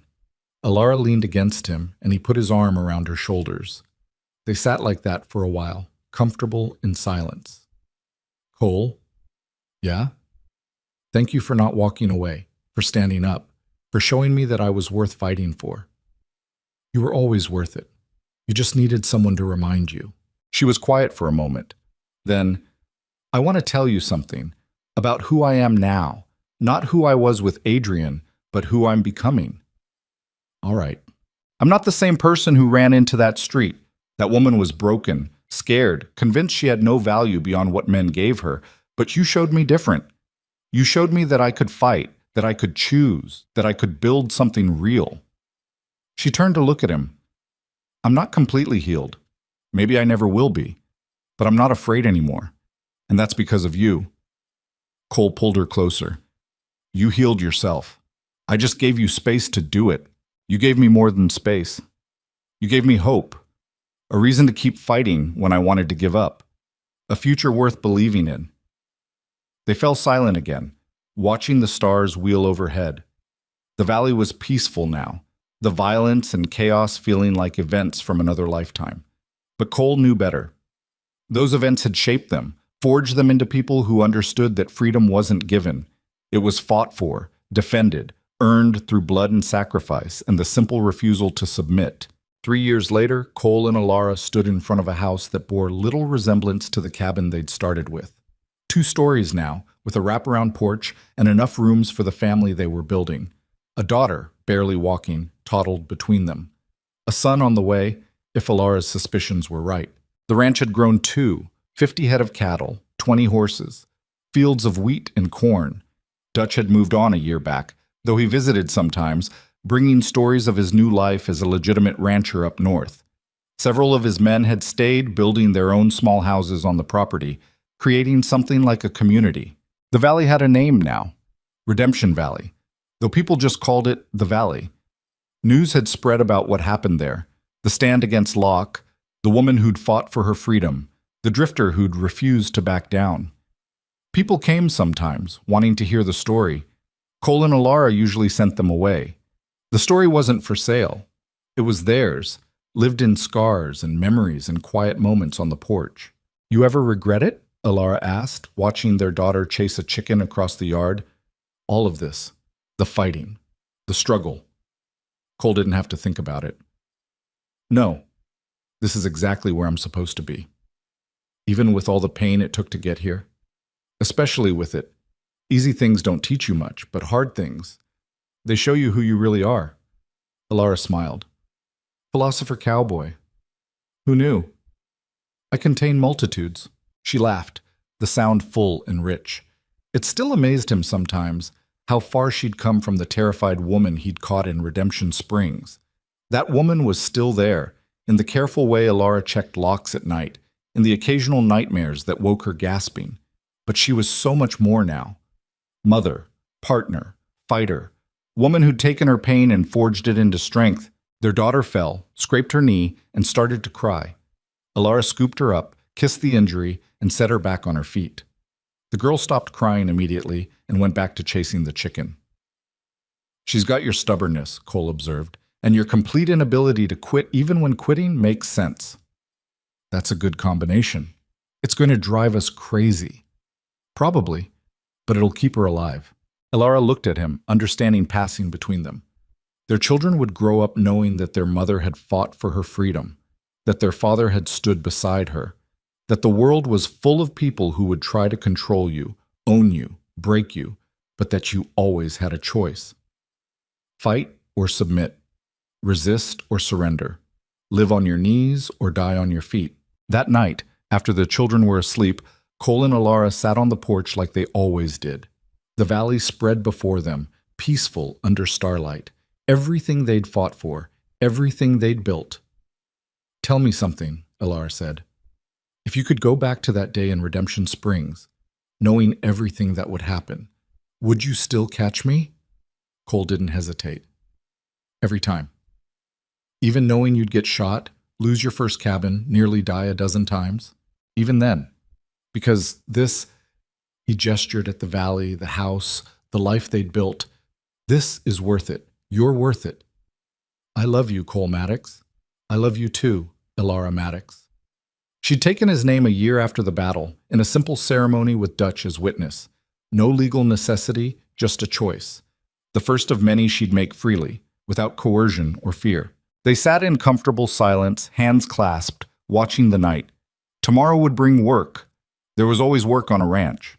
Cattle to tend, fences to mend, children to raise. But tonight was for remembering, for acknowledging how far they'd come and what it had cost. The valley had been quiet for 3 years now. No more armies, no more men with guns and bad intentions. Adrian Locke was dust and memory, his empire carved up by rivals the moment word of his death spread. The judges and sheriffs he'd owned had moved on to new masters or retired. The world had kept turning, indifferent to one tyrant's fall. But in this small valley, his fall had meant everything. It had meant freedom for a woman who'd been owned. It had meant a stand for principle over profit. It had meant proving that sometimes refusing to submit was enough. Cole looked at Alara, really looked. Saw the woman she'd become against impossible odds. Saw the life they'd built from nothing but determination and stubborn refusal to quit. Saw their future in her eyes, uncertain, but theirs to shape. "What are you thinking about?" she asked. "How some stories are worth the cost of telling them." "Is that what we are? A story? We're a lot of things. But yeah, I think we're a story too. One about choice, about standing up when staying down would be easier, about finding something worth fighting for and refusing to let it go." Alara was quiet for a moment. Then, "I'm glad you were there that day. Glad you caught me. Glad you're here now." "Me too." The stars wheeled overhead. The creek ran its eternal course. Their daughter dreamed in her bed, safe and loved and free. And two people who'd learned that freedom was never given, only fought for and defended and earned, sat together in the peace they'd created. She'd stopped running. He'd chosen to stand. And together they'd changed the outcome of a story that was supposed to end in tragedy. But endings they'd learned were just new beginnings wearing different clothes, The valley would need defending again someday. Life would bring new challenges, new struggles. That was the nature of things, but they'd face it together, these two broken people who'd found that their damaged pieces fit together in a way that made them stronger than either could have been alone. And maybe that was the real story. Not the fighting or the blood or the dramatic stand against impossible odds, but the quiet work of healing, of building, of choosing every day to be better than what had been done to you. The world was full of men like Adrian Locke, full of people who believed power gave them the right to own, control, dominate. That would never change. But it was also full of people like Cole and Alara, people who said no, who stood up, who fought for the simple right to choose their own path. And as long as those people existed, as long as someone was willing to stand in the gap and refuse to yield, there was hope. Cole squeezed Alara's hand. She squeezed back. And together, they watched the stars and dreamed of tomorrow.